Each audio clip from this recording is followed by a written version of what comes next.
तो ये कहानी है हमारे मेन कैरेक्टर एन लिन की, जो कि बहुत ही ज्यादा कमजोर होता है। लेकिन एक दिन अचानक ही उसके सामने एक इमॉर्टल बुढ़ा आ जाता है, जो उसे अपनी साथ इमॉर्टल्स की दूसरी दुनिया में ले जाता है। और अब उसका सफर शुरू होता है एक इमॉर्टल बनने का। और हाँ, यहाँ पर उसके साथ चीट सिस्टम भी है, जो उसकी मदद करेगा उस दुनिया का सबसे ताकतवर इमॉर्टल बनने में।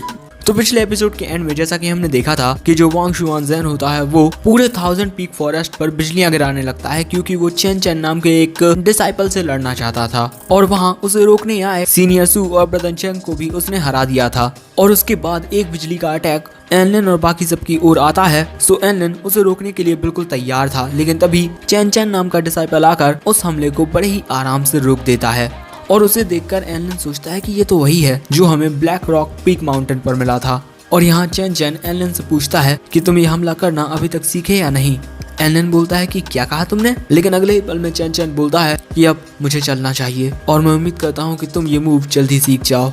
और उसके बाद चेन चेन वहाँ से गायब हो जाता है। और तभी सिस्टम एनलिन को बताता है कि अब बैटल फॉर फ्रीडम में सिर्फ 4 इंसान और एक डॉग रह गए हैं और होस्ट के टॉप 50 में आने के चांसेस सिर्फ 0.0001 हैं। और ये देखकर एनलिन बोलता है कि क्या अभी भी मेरे पास एक मौका है। और अब एनलिन सिस्टम से पूछता है कि उसे क्या करना होगा। सिस्टम बताता है कि उसे वांग शुआनज़ेन को हराना होगा और शुआनज़ेन को हराने के बाद आप पूरे स्कूल में नंबर 2 पर होंगे। लेकिन वहीं उसकी ये बात सुनकर एनलिन सोचता है कि ये तो मेरे लिए लगभग नामुमकिन है। और अब सिस्टम एनलिन को बोलता है कि उसे बैटल फॉर फ्रीडम से विड्रॉ कर देना चाहिए ताकि उसे कोई नुकसान ना पहुंचे। और उसके बाद आपको एक प्यारी लड़की बना दिया जाएगा। अब एनलिन की ऐसी हालत देखकर दाबाई उससे पूछता है कि क्या हुआ एनलिन, तुम बड़े परेशान लग रहे हो। और एनलिन को इतना उदास देखकर शियाओलिन भी उससे पूछती है कि क्या हुआ, अचानक से तुम इतना उदास क्यों हो गए। एंड तभी एनलिन चिल्लाता है कि वांग शुआनज़ेन, तुम चेन चेन को ढूंढ रहे हो है ना, तो यहाँ नीचे आओ। और वांग शुआनज़ेन एनलिन की आवाज सुन लेता है। उसके बाद एनलिन शियाओलिन में एक पंच मार के उसकी गोल्डन लाइट प्रोटेक्शन को तोड़ देता है और उससे बोलता है कि शियाओलिन बाहर मेरा इंतजार करना। और तभी वहाँ पर वांग शुआनज़ेन भी आ जाता है और जो शियाओलिन होती है वो हारने की वजह से वापस एकेडमी में भेज दी जाती है। और यहाँ 1000 पीक फॉरेस्ट में वांग शुआनज़ेन बोलता है कि हाँ वो यहाँ पर आया था। और अब शुआनज़ेन एनलिन से पूछता है कि वो कहाँ गया। एनलिन बोलता है कि मुझे नहीं पता और मुझे नहीं लगता कि वो वापस आएगा। अब उसकी ये बात सुनकर शुआनज़ेन को गुस्सा आ जाता है और वो बोलता है कि अगर तुम यहाँ पर नहीं आए चेन चेन तो मुझसे फाइट कौन करेगा। तो तभी एनलिन बोलता है कि मैं करूंगा, ईयर 1 का एनलिन। उसकी ये बात सुनकर सभी डिसाइपल्स बहुत ज्यादा शॉक्ड हो जाते हैं और वहीं शुआनज़ेन हंसने लगता है और बोलता है कि चेन चेन अगर मैं तुमसे फाइट नहीं कर पाया तो मुझे इसका बहुत ही अफसोस होगा। उसके बाद शुआनज़ेन फिर से अपना अटैक चार्ज कर देता है, जिसकी वजह से बादलों में बिजलियां कड़कने लगती हैं। और वहीं सिस्टम एनलिन से बोलता है कि इस हमले से आपकी जान को खतरा हो सकता है। सो तभी एनलिन बोलता है कि चाहे कुछ हो जाए मैं पीछे नहीं हटूंगा। और तभी दाबाई वहीं आकर बोलता है कि मैं भी इसमें तुम्हारा साथ दूंगा एनलिन। उसकी ये बात सुनकर एनलिन मुस्कुराकर बोलता है कि दाबाई अगली बार मेरे साथ घूमने जरूर चलना। इसके बाद एनलिन दाबाई की गोल्डन लाइट प्रोटेक्शन को भी तोड़ देता है, जिसकी वजह से दाबाई भी वहां से सेंट आउट हो जाता है। और अब ये सब देखकर टीचर यूइंग बोलती हैं कि हमें इस फाइट को जल्दी रोकना होगा वरना एनलिन की जान को खतरा हो सकता है। सो तभी मिंगवान बोलता है कि नहीं, जरा देखते हैं कि एनलिन में कितना ज्यादा टैलेंट है, वो काफी ज्यादा मिस्टीरियस है। अब इसके बाद वांग शुआनज़ेन अपनी डिवाइनाइजेशन थ्रेड से एनलिन पर हमला करता है और एक लाइटनिंग ड्रैगन एनलिन की ओर बढ़ने लगता है। एनलिन अपने माउंटेन क्विकिंग फिस्ट अटैक से उस लाइटनिंग ड्रैगन की ओर वार करता है, लेकिन उससे उसे खरोच भी नहीं आती। और अब इसके बाद एनलिन हार मान लेता है। वो लाइटनिंग ड्रैगन एनलिन की ओर बढ़ता आ रहा है और तभी अचानक एनलिन को चेन चेन की बात याद आती है कि तुम ये हमला अभी तक सीखे या नहीं। और तभी सिस्टम एनलिन को बताता है कि उसे हेवन स्प्लिटिंग फिंगर की पावर मिल चुकी है। और अगले ही पल में एनलिन अपनी उंगली उस लाइटनिंग ड्रैगन की ओर कर देता है और बोलता है कि हेवन स्प्लिटिंग फिंगर।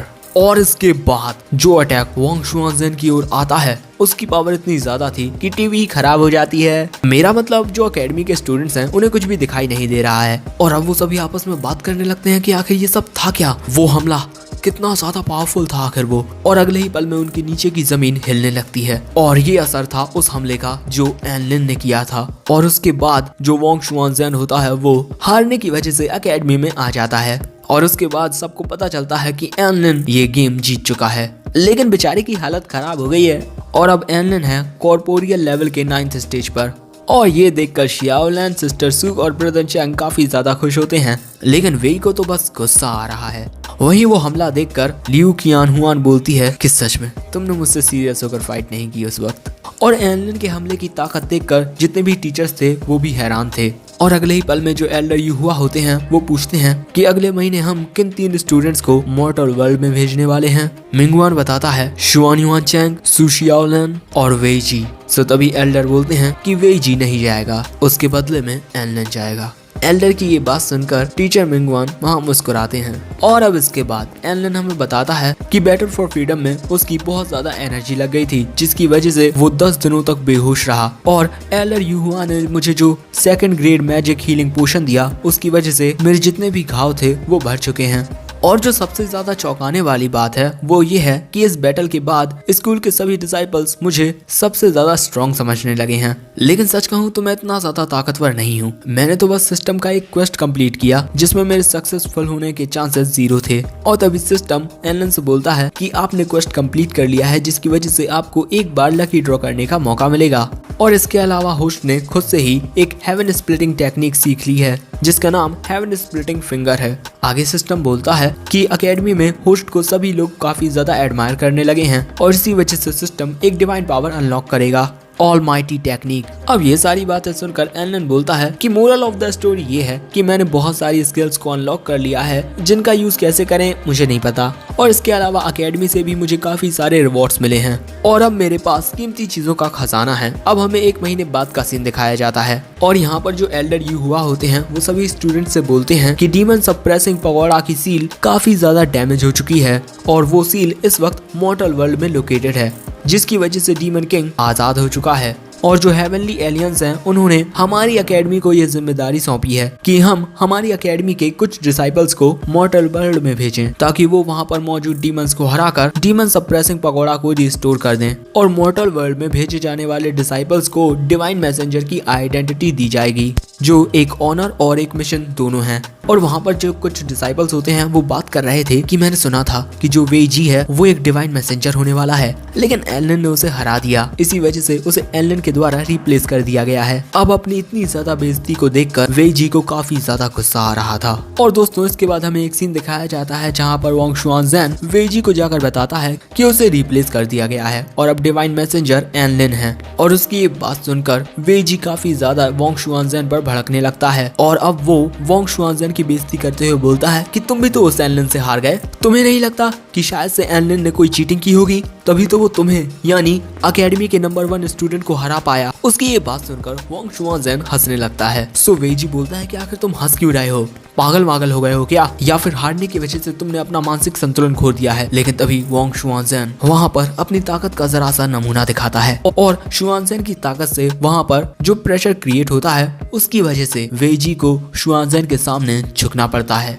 और इसके बाद वोंग शुआनज़ेन वेई जी से बोलता है कि अगर तुमसे हार बर्दाश्त नहीं होती तो खुद को बेहतर बनाओ। और इसके बाद वो वहाँ से चला जाता है और शुआनज़ेन की ताकत देखकर वेई जी बोलता है कि ये तो डिवाइनाइजेशन लेवल तक पहुंच चुका है। और वहाँ से जाने से पहले वोंग शुआनज़ेन वेई जी से एक और बात बोलता है कि तुम्हारे पिता बहुत ही आसानी से तुम्हारे लिए डिवाइन मैसेंजर का स्पॉट तुम्हें दिला सकते थे, लेकिन जो सबसे बड़े एल्डर हैं उन्होंने उनसे एक बात कही जिसकी वजह से उन्होंने ऐसा कुछ भी नहीं किया। वेई जी पूछता है कि आखिर वो बात क्या थी।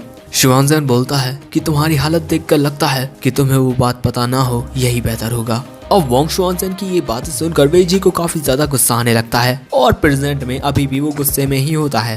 और यहाँ एल्डर यूहुआ बोलते हैं कि पहले हमने सोचा था कि जितने भी बच्चे स्पिरिचुअल नर्चरिंग लेवल पर हैं उन्हें ही मॉर्टल वर्ल्ड में भेजा जाएगा, लेकिन इस बार ईयर 1 में काफी सारे टैलेंटेड डिसाइपल्स हैं और इसी वजह से मैंने सिर्फ 3 डिसाइपल्स को ही चुना है डिवाइन मैसेंजर बनने के लिए। आगे एल्डर यूहुआ नाम बताते हैं एनलिन, शुआन युआन चैंग, सु शियाओलिन। और इसके बाद बाकी के डिसाइपल्स इन तीनों के लिए तालियां बजाने लगते हैं और इसके बाद ये तीनों स्टेज पर पहुंचकर बाकी के डिसाइपल्स की ओर हाथ हिला रहे थे और वहाँ एल्डर यूहुआ बोलते हैं कि मैंने तुम तीनों को चुना है हमारे स्पिरिचुअल वर्ल्ड को रिप्रेजेंट करने के लिए और तुम्हें मॉर्टल वर्ल्ड में जाना होगा उनकी मदद करने के लिए। तुम में से किसी को कोई दिक्कत तो नहीं है? वो तीनों बोलते हैं कि नहीं, कोई दिक्कत नहीं है। और ये सब देखकर वेजी को बहुत ज्यादा गुस्सा आ रहा था। और वहाँ पर एल्डर यूहुआ बोलते हैं कि एलन, तुम्हारी ताकत सबसे ज्यादा है, इसीलिए मैं तुम्हें लीडर बनाता हूँ। और ये बात सुनकर तो वेजी की सांसें कुछ पलों के लिए अटक सी गई थी। और यहाँ एलन बोलता है कि मैं वादा करता हूँ मैं ये मिशन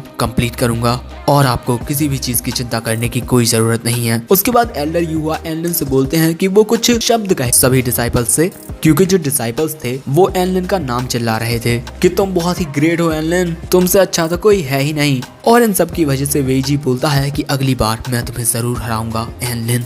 और यहाँ एलन बोलता है कि मुझे एक डिवाइन मैसेंजर के रूप में चुना गया, मैं इसके लिए बहुत ज्यादा भाग्यशाली हूँ। लेकिन मैं आप सभी को एक बात बता दूं कि वो रीजन जिसकी वजह से ट्रू गॉड ने मुझे रिकमेंड किया इस एकेडमी में, वो ये था कि मैं स्पिरिचुअल वर्ल्ड और मॉर्टल वर्ल्ड के बीच एक ब्रिज बनके सभी को सही रास्ता दिखा पाऊं। और इसी वजह से मैं, और अगले ही पल में हम देखते हैं कि जो दवाई होता है वो डिसाइपल्स के बीच में से एक छलांग लगाता है और उसके मुंह में एक स्क्रोल होता है जिसे वो एलन की ओर फेंक देता है। एलन उस स्क्रोल को दिखाकर बोलता है कि कैसा लगा तुम सबको ये, हाँ? अब सभी डिसाइपल्स उस लेटर को देखने लगते हैं। वहाँ एलन बोलता है कि कल तुम सभी मेरे रूम पर आ जाना, उन आइटम्स को रजिस्टर करने के लिए जो तुम मॉर्टल वर्ल्ड से मंगवाना चाहते हो, मैं वो तुम्हारे लिए ले आऊंगा। और तुम लोग मुझे एडवांस में ही कुछ स्पिरिचुअल स्टोन्स देकर अपना सौदा पक्का कर सकते हो। इसी वजह से तुम सब तैयार हो ना? और मैं एनलिन तुम सभी का दोस्त हूँ, इसी वजह से तुमसे ज्यादा पैसे नहीं लूंगा। और इसके बाद शुआनियुआ जैंग और शियाओ लैन कुछ पटाखे फोड़ देते हैं। इसमें सीनियर सून का भरपूर मात्रा में साथ देती हैं। और ये सब देखकर वेजी का चेहरा देखने लायक था।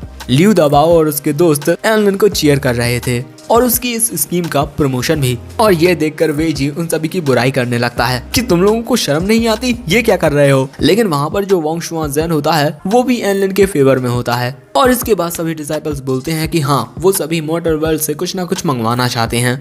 और तभी वहाँ पर आ जाती है लियू कियानहुआन और उसे देखकर वेजी काफी खुश हो जाता है, क्योंकि उसे ऐसा लग रहा था कि जो लियू है वो एलन को रोकेगी। लेकिन वहाँ पर जो लियू कियानहुआन होती है वो अपने मैजिक का इस्तेमाल करके 3 बड़े बड़े स्क्रोल्स को ओपन कर देती है जिसमें लिखा हुआ था कि हम सभी को एक साथ मिलकर गेम्स खेलना चाहिए। और यहाँ पर वो एलन का ही साथ दे रही थी, जिसकी वजह से वेजी की तो हालत ही खराब होती जा रही है। और यहाँ पर लियू बोलती है कि मैंने और एलन ने ये डिसाइड किया है कि हम इस स्पिरिचुअल वर्ल्ड में एक ई स्पोर्ट्स क्लब खोलेंगे और हमारा क्लब सिर्फ गेम्स खेलता है। और कल जितने भी लोग एलन से कुछ ना कुछ खरीदवाने के लिए आएंगे उनमें से कुछ लोग हमारे क्लब में ज्वाइन हो सकते हैं। अब उसकी ये बात सुनकर तो सभी डिसाइपल्स में बहुत ज्यादा जोश आ जाता है, एक्साइटेड हो जाते हैं सभी लोग। और ये सब देखकर एलन लियू से बोलता है कि बहुत बढ़िया काम किया तुमने। लेकिन लियू और एलन को इस तरीके से देखकर शियाओ लैन को शायद से कुछ अच्छा महसूस नहीं हो रहा है। और तभी उसे एलन के उस हेडबैंड की याद आती है जो उन सभी को प्रोटेक्ट करते टाइम टूट गया था। यानी शायद से वो समझ गई है कि वो हेडबैंड लियू कियानहुआन का ही था। और अब यहाँ पर जो मिस यूएंग होती हैं वो एल्डर यूहुआ से बोलती हैं कि आखिर मिस्टर मिंगवान यहाँ पर क्यों नहीं है। सो यूहुआ बताता है कि एलन को जितना भी रिवॉर्ड मिला है वो उन सभी को कैलकुलेट कर रहा है। लेकिन मिस यूएंग को ये बात पूरी तरीके से सच नहीं लगती। सो एल्डर यूहुआ बोलते हैं कि चलो हटाओ इस बात को, अपने काम पर ध्यान देते हैं। और इसके बाद वो वहाँ से गायब हो जाते हैं। और अब सभी डिसाइपल्स की ओर हाथ हिलाते हुए एलन बोलता है कि मेरे सभी डिसाइपल दोस्तों, मैं तुम सभी से कल मिलूंगा। अब इसके बाद हमें रात का सीन दिखाया जाता है और यहाँ सिस्टम एलन से पूछता है कि क्या तुम अपने घर मॉर्टल वर्ल्ड में जाने से खुश हो? हाँ। एलन बोलता है कि हाँ, मैं फिर से घर जाऊंगा, इससे मैं काफी खुश हूँ। सो तभी सिस्टम बोलता है कि मॉर्टल वर्ल्ड में जाना काफी ज्यादा खतरनाक हो सकता है, क्या तुम इससे डरे हुए हो? सो एलन बोलता है कि हाँ, मुझे थोड़ा बहुत डर तो है, लेकिन मैं शियाओ लैन और अपने क्लास मॉनिटर को प्रोटेक्ट करूंगा। सो सिस्टम बोलता है कि चिंता मत करो, तुम उनकी हिफाजत करना और मैं तुम्हारी हिफाजत करूंगी। और दोस्तों, हमारा ये एपिसोड यहीं पर एंड हो जाता है। वैसे अगर इस चैनल पर पहली बार आए हो तो सब्सक्राइब कर देना, क्योंकि आगे भी कई सारी सीरीज आने वाली हैं और 1-2 दिन में एक नई सीरीज आने वाली है, उसको देखने के लिए बिल्कुल रेडी रहना, ओके? और उस पर अपना बहुत ज्यादा प्यार दिखाना, समझ गए तुम? क्योंकि वो भी एक इसेकाई एनिमे है। तो बस 2-3 दिन का इंतजार कर लो और वो सीरीज आ जाएगी। वैसे ये एपिसोड पसंद आया हो तो लाइक करना और कमेंट करके भी जरूर बताना कि ये एपिसोड तुम्हें कैसा लगा और आने वाली नई सीरीज के लिए तुम कितना ज्यादा एक्साइटेड हो। वैसे मैं मिलूंगा तुमसे जल्द ही किसी और वीडियो में, तब तक के लिए सायोनारा।